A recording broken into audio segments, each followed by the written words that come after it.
Hello, everyone. So, today we are going to take a topic which is very, I would say, interesting topic is in JavaScript, which is called debouncing and throttling. Debouncing and throttling, these are very interesting because they actually are responsible for performance optimizations. So let me quickly start with this, rather wasting time in any other discussion. So, uh, debouncing and throttling in JavaScript, they both are techniques to control the frequency of execution, function execution in response to events.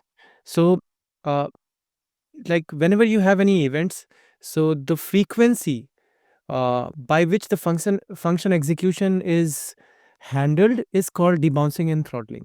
They are particularly useful for performance optimization when dealing with high frequency events like, for example, window resizing, scrolling, or typing on browser.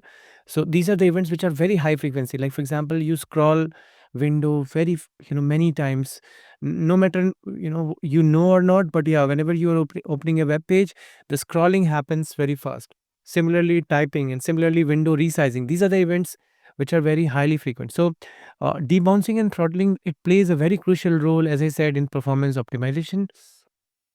Debouncing ensures that the function is executed only after a specific delay, right? Only after a specified delay.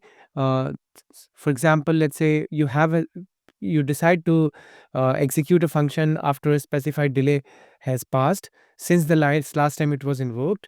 It's helpful in that case, so that you don't need to you don't need to execute repeatedly all those events again and again.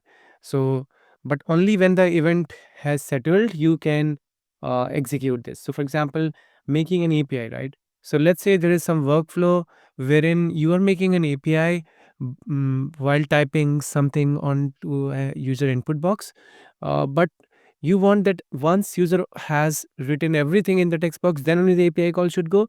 Then this is debouncing and throttling concepts comes in picture. And I have many examples. So for example, in real life examples of debouncing is, you have a search bar that sends a request to server to fetch suggestions as the user types. So without debouncing, a request would be sent for every keystroke, right? Which can be overwhelming for the server. So moment you press a key, it should go, but no, ideally it's not happening. So we are using the concept of debouncing here, which makes sure that you only hit the request when everything is settled, like meaning your complete word is written or complete sentence is written into the search browser. So the request is sent only after user has stopped typing for a specified amount of time or something like that. So you have to have some criteria in order to have this debouncing. Throttling, in other word, is again something which ensures that the function is executed at regular intervals, no matter how often the event occurs.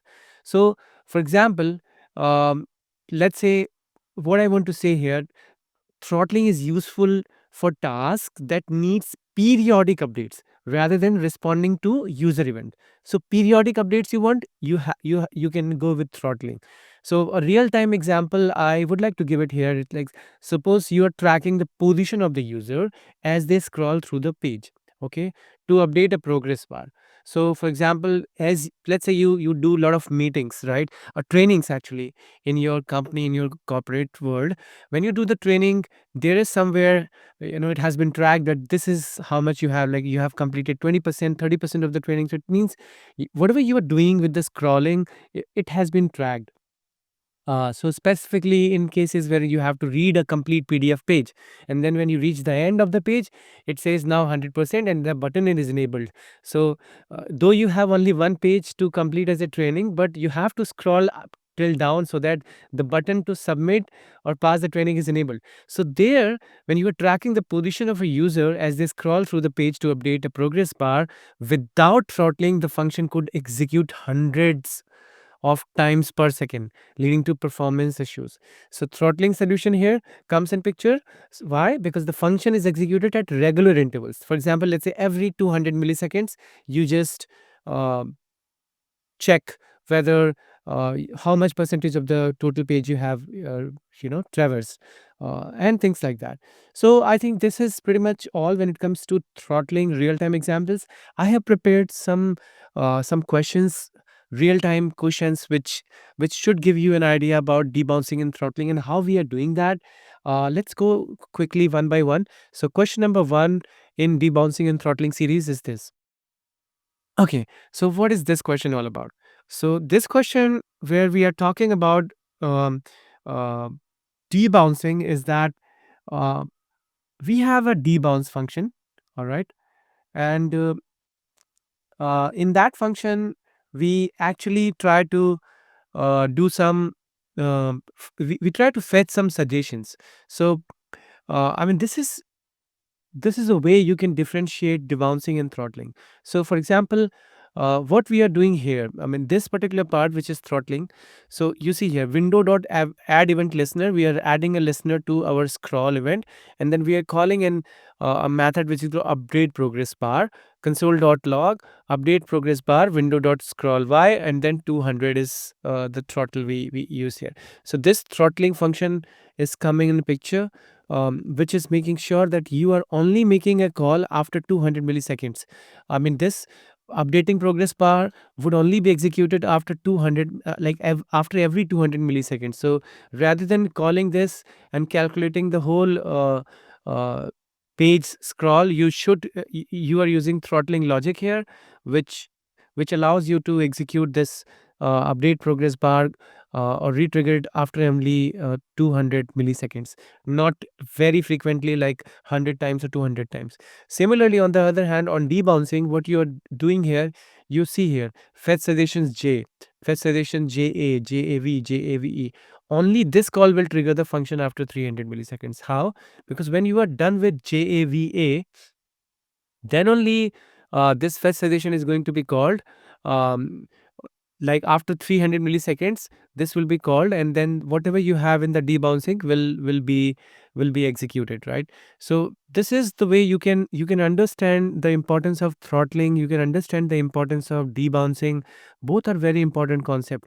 Yeah, one has to always remember that debouncing is where we talk about function is executed only after a specified delay has passed since the last time it was invoked. Or scenario could be like you could have search bar in keystrokes you're putting in and things like that. And on the other hand, throttling is something wherein function is executed at regular intervals, right? So no matter how often the event occurs, so you execute it at regular intervals. So let's take some questions now upfront so that we understand it in a much better way. Okay, so we have a search input again. You should understand that this is a debouncing concept here. A user types into a search box. When without debouncing, every keystroke here uh, triggers a call to the server, right? So you see here, search box is there. You reach to the search box and you add search box at event listener, and then on this input for every single whatever is keystroke, what you are doing, you just making a call to the server, like, because what is happening, search input is there which is called. So because you have used debounce here, so delay execution, this debounce will delay execution of search input function until 500 milliseconds after the last keystroke. So that is the way we are saving here lot of flood of requests to the server. So after every 500 milliseconds after the last keystroke, this call will go. So this is the way we can easily get an understanding of debouncing in a search. Now going to the next question, which is log scrolling. So this is a kind of throttling concept. What we are doing again, we are adding an event listener to scroll event, and during a scroll event we might want to log the user's position. However, the scroll event fires many times per second, causing performance issues. So what we can do, we can throttle function. So that's why we're using throttle here. This log scroll position function at most every 3 seconds. So like frequent intervals of 300 milliseconds, it will be called. And scroll positions will be periodically run after every 300 millisecond, logging the scroll position. ensuring smooth performance without overwhelming the system. So that is an example of throttling. Moving to the next, we have again very good example of debouncing. What we are doing, we are resizing here. So when resizing the browser window, the resize event fires continuously. So the moment you hold the browser window and you just move, uh, increase the size or decrease the size, you have this resize event fires continuously. We may only want to perform a task after resizing ends. For example, adjusting layout or something like that. So debouncing function here again, it delays the execution of resize until 250 milliseconds after the last resize event was triggered. So this is again very good example where you should always focus and play the play the importance of role of debouncing. So whenever you are resizing, debouncing should come. You can take as a optimization solution, optimize your lot of load to the system. Similarly, whenever you are having a search box, there also you can do debouncing. When it comes to throttling, you can have this scrolling. Okay, you can make sure that you scroll uh, after every, for example, 1 second, the event, whatever you want to execute. So after every 1 second, automatically the position of the user, the scroll position can be tracked. Okay, so question number 5. So question number 5 is something where we are kind of throttling API call. So over here, this will fetch on data once per second. You see set interval has given 100 milliseconds. So ideally it should call fetch data from API every 100 milliseconds. But no, it will not happen like that because we have a throttle here, which will put a throttle to 1000 milliseconds, meaning 1 second. After every 1 second, this console.log or API call will really happen. So yeah, so that's question number 5. Moving to question number 6, debounced click. So debounced click, again, this is something which is connected to your debouncing concept, and that's the way the name of the function is also there. So use case, debouncing button clicks is helpful in preventing multiple form submissions when a user double clicks quickly. So again, all this debounce and throttle, these methods you can correlate from here. I have created one sample method throttle here. I have created one sample method debounce here. So you can always correlate whenever you want to run this in your machine. So again, coming back to the question, so this debound click, what we are doing, so multiple form submission, when a user double clicks quickly, it has to be taken care. So that is why we over here, when we have a button, we want to add a listener to click event and then want to execute double click. So multiple form submissions, they are avoided. Because how we are doing that? Because if a user clicks multiple times within 300 milliseconds, only the final click triggers the action. Okay, only the final clicks, and that is called debouncing. Okay, so debouncing function ensures that double click function is called only once, 300 milliseconds after the last click, Okay, now coming to the question number 7. Question number 7 is again a very good question on throttling. What we are doing, we are tracking mouse movement, and we know mouse movement is very resource intensive because mouse move event fires continuously if you are using a mouse. Throttling reduces the number of times the function runs. Over here, the throttle function, okay, log mouse move function, it will execute at most every 200 milliseconds. So as the mouse moves, the function logs coordinates periodically every 200 milliseconds, not continuously. So that's how the mouse move events has been taken care using throttling. Then again, we have a very good example on debouncing. So over here, what we are doing, we have a text input, get the ID, then we are adding an event listener to input. Now we know whatever we're writing into the input text box, we want to validate every single character we are writing in. So are we really sure we want to validate every single character, or we want to wait for some time until the user has written all the characters in that? For example, let's say you have a username and password field, right? So you have not completed your username, but for every character, the form is showing, hey, this is the validation error. It does not look good. So you have to have some logic. So uh, debouncing here delays the validate input function until 400 milliseconds. So it delays. Okay, it delays until 400 milliseconds after the last keystroke. Remember, after the last key. So as you type, the timer resets. Once typing stops for 400 milliseconds, the function validates the input. And that's how we save here a lot of performance on optimization time. Next question, question number 9. Okay, this is an example where we are adding an update event listener to the scroll, and now you see update scroll progress.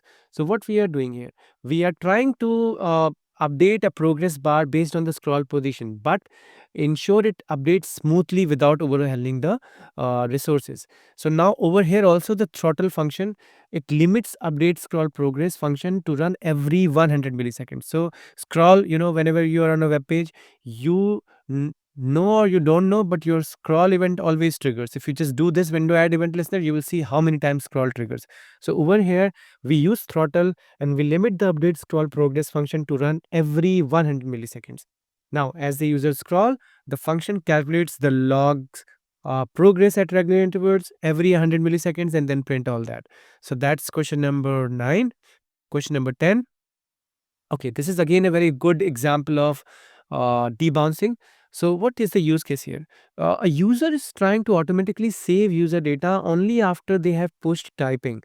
I mean, they have paused typing, reducing unnecessary. So let's say you have editor. In that editor, you have an input, and then you are writing something. You want to implement a feature of auto save, right? So everything you're writing in, it should be auto saved. I think when you are working in a Google Drive or any other document, things are auto saved, right? But there is a concept which works behind them, which is called debouncing. Moment you're writing, not every single keystrokes are being auto saved. I mean, you can perform a lot of optimization on the API call that you're hitting to the backend. So debouncing, what you can make sure, delays the autosave functions until 1000 milliseconds after the last keystroke. All right. So after the last keystroke, 1000 milliseconds delayed, and now while the user types, the save operation is delayed. After typing stops for 1 second, the document is auto-saved. This is how, and very good example here. You can correlate with Google Drive, all online documentation where you play around with Google Docs. Okay, OneDrive, and many more. Okay, now the next question is again focused on throttling. This is also a very interesting case where user is trying to adjust the layout dynamically during window resizing, but avoid overloading the browser. So you have a resize, you want to avoid this, right? Overloading the browser, because the moment you hold the, I would say, the corner of your window and then you resize it, continuous events of resize events are being triggered, and this handle resize method will be called many number of times. But you want to avoid that. You do not want to overload the browser with continuous calculations. So throttle function here, it limit the handle resize function to execute every 300 milliseconds, every 300. Okay, so now as you resize the window, the layout adjustment occurs periodically after every 300 milliseconds. So that is debouncing and throttling. I feel that I have tried my best to explain these basic concepts of debouncing and throttling with the code. As I said, these are very simple examples. You can play around on your local machine when you get time. You can just remember that throttle and debounce, these methods I already created here. You can just copy paste and run and see how it behaves. Thank you very much, and I see you in another video.